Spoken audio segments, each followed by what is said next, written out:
Cet exercice se rapporte à l'étude cinétique de la réaction entre la solution de Ki, iodure de potassium, et une solution de peroxyde du sulfate de potassium K2SO8. On va commencer par lire l'énoncé. On mélange à l'instant t égale 0 à une température T un volume V1 égale 100 ml d'une solution S1 d'iodure de potassium Ki et de concentration C1 avec un volume V2 égale 100 ml d'une solution S2 de peroxyde du sulfate de potassium K2S2O8 et de concentration molaire C2. On détermine la concentration effective S2O8 de moins et on trace la courbe S2O8 de moins égale F de T. Voilà la courbe. En abscisse, c'est le temps en minutes. En ordonnée, c'est la concentration effective de S2O8 de moins en 10 moins 3 mol par litre. Première question. Écrire l'équation de la réaction qui a lieu en précisant les couples redox mis en jeu. Deuxième question. Déduire de la courbe le nombre de moles initial de S2O8 de moins dans le mélange et calculer la concentration C2, c'est-à-dire avant de mélanger les deux réactifs. Troisièmement, petit a, dresser le tableau d'avancement de la réaction. Petit b, calculer C1, sachant que la réaction étudiée est totale. Quatrième question, définir la vitesse volumique instantanée de la réaction. B, à quelle date cette vitesse est-il maximale? Justifier. C, déterminer sa valeur à T1 égale 25 minutes. D, comment varie cette vitesse au cours du temps? Expliquer. On passe à la correction. Donc voilà l'énoncé. Premièrement, il s'agit d'écrire l'équation de la réaction. Entre quoi? Entre la solution de Ki. Une solution de Ki, ça s'écrit en milieu AQ, K plus AQ plus I moins AQ. Donc, ce qui est mis en jeu ici, c'est les ions iodures. Ils appartiennent au couple redox. I moins comme réducteur, son oxydant conjugant, c'est I2. Maintenant, pour la solution de K2S2O8 dans l'eau, on écrit la solution. Le mot solution veut dire qu'il est dissous dans l'eau et ça s'écrit 2K plus AQ, virgule S2O8 de moins. AQ aussi, AQ. N'oubliez pas AQ.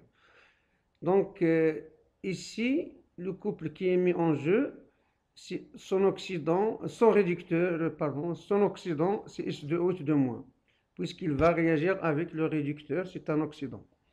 Donc, le couple, on va écrire en haut S2O8 de moins sur SO4 de moins, c'est le réducteur conjugué. La réaction qui se produit donc entre les ions iodure et moins est S2O8 de moins. L'équation globale de la réaction ayant lieu entre le réducteur I moins et l'oxydant, qui est l'oxydant S2O8 de moins, ça va s'écrire. On va écrire tout simplement directement que S2O8 de moins réagit avec I moins. S2O8 de moins plus I moins, ça donne. Il donne les produits. Les produits, donc I moins, ça donne I2. S2O8 de moins, ça donne SO4 de moins. Voilà les produits de la réaction. SO4 de moins plus I2. La réaction n'est pas équilibrée. En regardant l'élément soufre, vous avez SO4 de moins, c'est-à-dire un seul atome S. Et, ici, on doit équilibrer la réaction en multipliant par 2, parce qu'ici vous avez 2. Donc ici, il manque un 2. On a équilibré l'élément soufre. Reste à équilibrer l'iode, l'élément iode. Ici, vous avez 2, ici 1. Donc, le 2 là, il faut mettre un coefficient stéchiométrique 2 avant I-. Et on obtient une équation de la réaction équilibrée au point de vue charge et au point de vue élément chimique. N'oubliez pas d'ajouter aqueux pour dire que ces espèces chimiques sont solvatées dans l'eau. Voilà donc la réaction, l'équation globale de la réaction. Deuxième question, déduire de la courbe le nombre de moles initial de H2O8 de moins dans le mélange. Donc le nombre de molécules initiales, il suffit de consulter la courbe. Initial veut dire à t égale 0. La valeur ici qu'on voit, c'est la concentration effective. À t égale 0. Mais nous, on cherche N0 et non pas la concentration effective. Bien sûr, il y a une relation entre cette concentration effective initiale et N0 de H2O8 de moins. Donc, N0 de H2O8 de moins, ça s'écrit concentration initiale 0, H2O8 de moins, fois le volume total. Le volume total, c'est V1 plus V2. Donc, ça s'écrit N0 de H2O8 de moins est égal à la concentration effective initiale de H2O8 de moins fois V1 plus V2. On lit sur la courbe directement la valeur initiale H2O8 de moins 0, c'est de l'ordre de 20, 10 moins 3 mol litre. Attention, on écrit 20 et on multiplie par 10 moins 3, c'est indiqué ici, et l'unité c'est les moles par litre. V1 égale V2 égale 100 ml, on peut écrire est égal à quoi? À 0,1 litre. Donc, on va faire l'application numérique. Donc, la valeur de N0 de H2O- est N0 de H2O8 de moins égale 20 10 moins 3, 20 10 moins 3 fois 0,1 plus 0,1. Les volumes sont égaux à 100 ml, c'est-à-dire 0,1 plus 0,1. Donc, ça donne N0 de H2O8 de moins est égal à 4,10 moins 3 mol. Maintenant, la question suivante, c'est la concentration C2. La concentration C2, il suffit d'écrire que C2 est égal à N0 de H2O8 de moins sur V2, c'est-à-dire le volume de la solution de K2H2O8 de moins. Voilà, de K plus S2O8 de moins sur V2. Après les calculs, vous avez N0, c'est 4,10 moins 3, le volume V2, c'est 0,1, ça vous donne C2 égale 4,10 moins 2 mol par litre. On encadre le résultat. Passe à la question suivante. Dresser le tableau d'avancement de la réaction, donc c'est simple. On écrit ici l'équation de la réaction, l'équation globale bien sûr. Voilà, on l'a déjà écrite. On écrit ici état du système. Et voilà, ici l'avancement. Ici, on écrit les quantités de matière en mol. Puis, ça, c'est le tas initial. Il correspond à l'avancement x égale 0. Ici, c'est N0 de H2O8 de moins. On a trouvé que c'est 4,10 moins 3. L'unité, c'est en mol. Ici, c'est inconnu. On peut l'écrire C2V2. Mais on ne connaît pas C2. On connaît V2, donc on ne connaît pas N0. La valeur de N0 n'est pas encore connue. Ici, c'est 0, 0.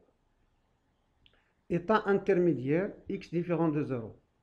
La quantité de matière qui reste de H2O8 de moins, ça s'écrit N de H2O8 de moins à l'instant T, ou pour l'avancement x différent de 0, est égal à 4 à 10 moins 3 moins x. 1x parce que ici vous avez 1. Par contre, pour l'iode, ça va s'écrire N de I-, pour l'ion iodure, pardon, ça va s'écrire Ni- égale N0I- moins 2x. 2, ici vous avez 1, 2. Ici, 2x et x pour la quantité de matière d'iode formée I2. L'état final, il se déduit de l'état intermédiaire. Il suffit d'écrire x égale à x final. Et pour une réaction totale, x final, c'est x max. Et n final, donc on recopie ici en changeant tout simplement x avec l'écriture x max. Donc x moins 2x max, 2x max, x max. Et voilà, donc notre tableau d'avancement bien fait. La question suivante, concentration C1. Calculer la concentration C1, sachant que la réaction étudiée est totale, c'est-à-dire il y a un réactif limitant qui va disparaître. Ici, D'après la courbe, ça se voit que S2O8 de moins n'est pas réactif limitant, puisque sa concentration finale n'est pas égale à 0. L'état final, ça correspond ici. Lorsque la courbe devient constante, ça y est, il n'y a plus de transformation pour le S2O8 de moins, mais puisque la réaction est totale, c'est sûr qu'il y a un I- qui a disparu totalement. On va rédiger ça comme suite. Donc voilà, d'après la courbe, on a la concentration finale des ions S2O8 de moins finale est à peu près égale 5, 10 moins 3 moles par litre. C'est à peu près égal 5, 10 moins 3. Cela veut dire que S2O8 de moins n'est pas réactif limitant. Si S2O8 de moins n'est pas réactif limitant, et la réaction c'est totale, donc c'est I- qui joue le rôle du réactif limitant. L'ion U dire I- est donc le réactif limitant. C'est-à-dire, à la fin de la réaction, N final de I- égale 0. C'est-à-dire N0 de I- moins 2x max égale 0. D'après le tableau d'avancement. On peut écrire N0 de I-, c'est 1V1. C'est 1V1 moins 2x max, donc égale 0. C1 V1 égale 2x max, on tire C1. C1 est égal à 2x max sur V. Mais ici, attention, sur V1. Sur V1. Attention, on ne connaît pas la valeur de x max. Notons cette relation, la relation 1. On va chercher par la suite x max. Sachant la concentration finale de S2O8 de moins et aussi la concentration initiale et en tenant compte du tableau d'avancement. On cherche la valeur de l'avancement maximal x max, sachant que d'une part, N0 de S2O8 de moins égale 4,10 moins 3 mol, et d'autre part, la concentration finale de S2O8 de moins finale égale 5,10 moins 3 mol par litre. Donc, on va tenir compte de ces données après. D'après le tableau d'avancement de la réaction, on a une finale de S2O8 de moins égale 4,10 moins 3 moins x max. Il suffit de consulter le tableau d'avancement. C'est-à-dire que x max est égal à 4,10 moins 3 moins n finale de S2O8 de moins. Donc, on a encore x max est égal à 4,10 moins 3 moins la concentration finale, attention finale, de S2O8 de moins, mais fois le volume total. La relation entre la quantité de matière et la concentration effective et le volume. Donc, x max est égal, application numérique, 4,10 moins 3 moins 5,10 moins 3, voilà, 5,10 moins 3, fois le volume total 0,1 plus 0,1. Ça nous donne x max égale 3,10 moins 3 moles. Pour déterminer donc la concentration C1, on doit revenir à la formule, c'est-à-dire en cherchant la concentration C1. Il suffit de rappeler la formule 1. La formule 1, c'est quoi? C'est C1 égale 2x max sur V1 est égal à 2 fois 3,10 moins 3 sur 0,1. Ça donne C1 égale 6,10 moins 2 mol par litre. Voilà, donc la concentration de solution de iodure de potassium K+, plus et moins. Définir la vitesse volumique instantanée de la réaction. Définition 4a. La vitesse volumique V de la réaction est définie par la relation V, petit v, égale 1 sur grand V dx sur dt. Attention, ce V-là signifie le volume total. Ça, c'est la vitesse volumique de la réaction. Donc, V, volume total en litres, dx sur dt, c'est la dérivée de l'avancement x par rapport au temps à l'instant t. Et en unité, mol seconde moins 1, ou mol heure moins 1, ou peut-être mol minute moins 1. Ça dépend. L'unité internationale, mol seconde moins, du temps seconde moins 1. Ici, on va écrire aussi que V étant mol litre moins 1 seconde moins 1. À quelle date cette vitesse est maximale? Ça, vous devez rappeler que la vitesse de la réaction est maximale à t égale 0. Donc, la vitesse volumique V de la réaction est maximale à t égale 0. On verra par la suite pourquoi en exploitant la courbe ou en justifiant d'une autre manière. Déterminer sa valeur à T1 égale 25 minutes, c'est-à-dire la valeur de la vitesse volumique de la réaction à la date T1 égale 25 minutes. La vitesse volumique V1 de la réaction à l'instant T1 égale 25 minutes. On a V1 est égal à 1 sur V total dx sur dt, mais à quel instant? À l'instant T1 égale toujours 25 minutes. Donc, on exprime dx en fonction de quoi? De la concentration, de la dérivée de la concentration effective. Parce que dans la courbe, vous n'avez pas l'avancement, vous avez la concentration effective de S2O8 de moins. Donc, comment on arrive à ceci? Il suffit de se rappeler que n de S2O8 de moins égale 4, 10, moins 3, moins x. Voir tableau d'avancement. Et donc, la dérivée, à quel instant? On veut chercher, c'est-à-dire ici, pardon, c'est-à-dire que x, l'avancement c'est x, est égal à 4 10 moins 3 moins n de S2O8 de moins. Pourquoi on doit chercher en fonction de S2O8 de moins? Parce que la courbe, il y a indiqué la concentration effective et non pas l'avancement. On doit écrire x en fonction de S2O8 de moins. X égale, donc dx sur dt est égal à quoi? C'est d sur dt de 4 à 10 moins 3 moins n de S2O8 de moins. Vous savez que vous avez ici une somme ou une différence, mathématiquement, ici c'est une constante. La dérivée d'une constante, ça donne 0. Cela veut dire que dx sur dt, c'est la dérivée d sur dt du terme moins n de S2O8 de moins. Donc, dx sur dt, on peut faire sortir le signe moins à l'extérieur, donc moins dn sur dt de S2O8 de moins. À retenir cette formule, ce résultat, et on va réécrire la formule de la vitesse volumique de la réaction. La vitesse volumique V de la réaction s'écrit V égale 1 sur V total dx sur dt. Le dx sur dt, le voilà, ce terme-là. On va écrire, c'est le signe moins d'abord, d sur 1 sur volume total, ici, de d de n de S2O8 sur dt. Or, le volume total, c'est une constante. Au terme de ici la dérivée, on peut introduire, faire entrer Vt entre parenthèses. Voilà, on va écrire comme ça. V donc est égal à moins d sur dt de n de S2O8 de moins, qui est une fonction du temps. Il manque ici une parenthèse. Il manque ici une parenthèse. Voilà. Et je vais revenir à mon pointeur.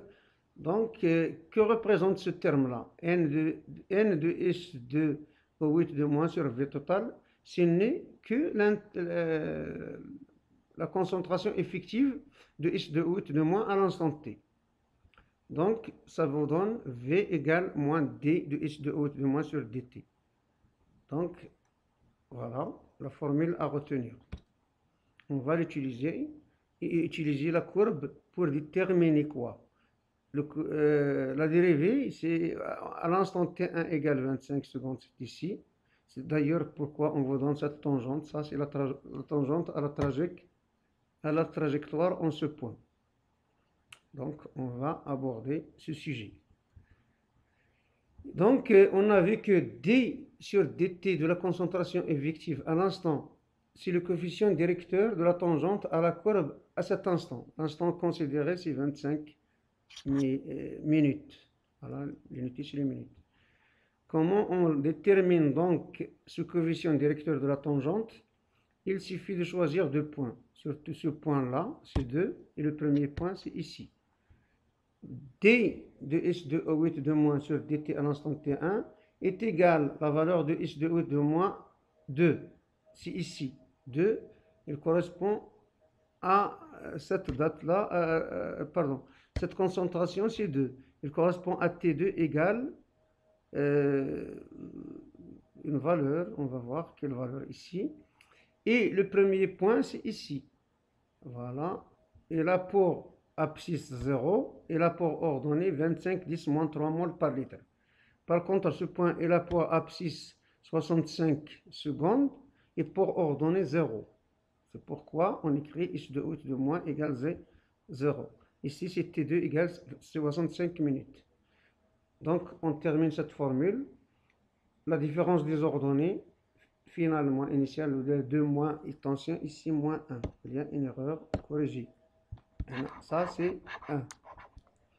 Puis, on divise sur t2 moins t1. Attention à l'ordre. Si vous vous trompez de l'ordre, il y aura une erreur d'un signe moins. Donc, application numérique, il suffit de consulter la courbe. Ça va être ici 0 moins cette valeur, 25, 10 moins 3, 25, sur la différence des dates, 25 et 65 moins 0. 65 moins 0. Voilà. Et voilà. Ça vous donne d de x de haut de moins sur dt, c'est égal à moins 0,38 mol litre minute moins 1. Mol litre moins 1, minute moins 1.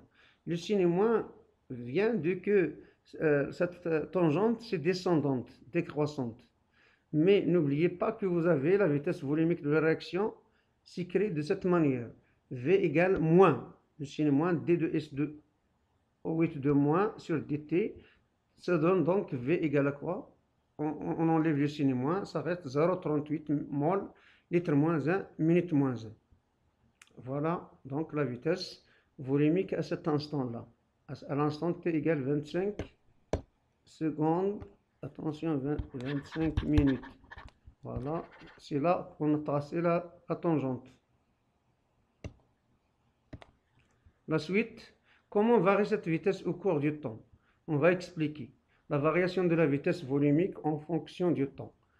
Vous savez que le coefficient directeur, sa valeur absolue, c'est la vitesse volumique de la réaction ici, dans ce cas étudié. Donc, cette tangente est le maximum à t égale 0, ici. C'est le maximum, la pente est plus grande. En valeur absolue, c'est plus grande. Ici, à 25 minutes, ça diminue. La pente diminue. Ici, ça diminue encore. Donc, puisque en fonction du temps, la pente diminue, veut dire que la vitesse volumique de la réaction diminue. V diminue lorsque T augmente. Mais il y a une autre explication, c'est à cause de la diminution de concentration effective des réactifs. C'est le facteur limitant. C'est le facteur cinétique. La diminution des concentrations au fur et à mesure que les réactifs sont gaspillés.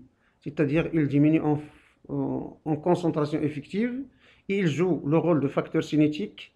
Donc on sait en cours que si les concentrations diminuent, la vitesse de la réaction diminue. Voilà. Et c'est la fin de cet exercice. À la prochaine.